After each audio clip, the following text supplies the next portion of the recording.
Another alert.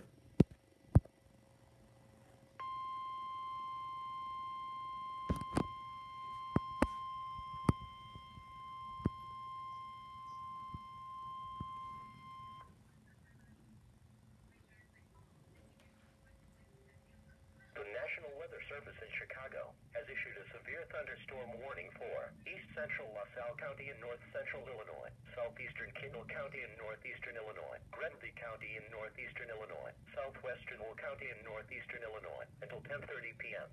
At 9:53 p.m., a severe thunderstorm was located near Seneca, moving northeast at 50 miles per hour. Hazard, 60 miles per hour wind gusts and quarter-size hail. Source, radar indicated. Impact, hail damage to vehicles is expected. Expect wind damage to roofs, siding, entries. Locations impacted include Joliet, Plainfield, Morris, Shanahan, Minooka, Marseilles, Seneca, Wilmington, Shorewood, Braidwood, Coal City, Diamond, Elwood, Rockdale, Gardner, Mazon, Braceville, Lakewood Shores, Crest Hill and Gutley, including the following interstates. Interstate 55 between mile markers 227 and 257.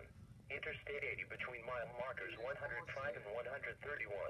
This includes Shanahan State Park, Jeff Herdwood State Park, Grundy County Speedway and Fairgrounds, Joliet Junior College, and William G. Stratton State Park. For your protection, move to an interior room on the lowest floor of a building.